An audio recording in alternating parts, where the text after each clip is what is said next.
जदि कौनसी देश भारत उपरे न्यूक्लियर अटैक कर दिए तेबे कौन भारत केवल डिफेन्स ही करिवो।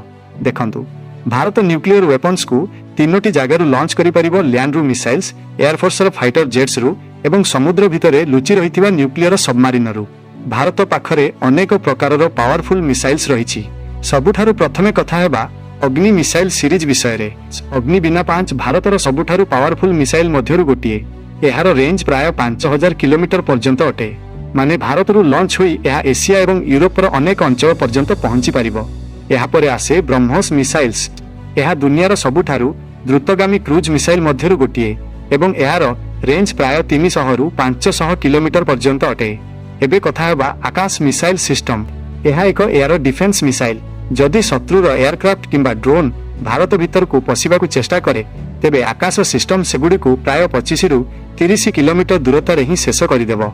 भारत पाखरे एस बिना 400 एयर डिफेन्स सिस्टम मध्य रही जार डेमो आमे समस्ते देखि सारिछु।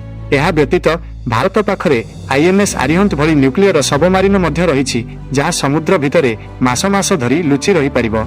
एही सबमरीन रु लॉन्च हुए के series ballistic missile jar range 750 रु 3500 किलोमीटर पर्यंत होइथाय। सबुठारु इंटरेस्टिंग कथा हेउची कि भारतर 2026 बिना 27 रो डिफेन्स बजेट हेउची 7,84,6,84,678 कोटी टंका, जहाँ भारतर एपर्यंतर सबुठारु बड़ डिफेन्स बजेट अटे।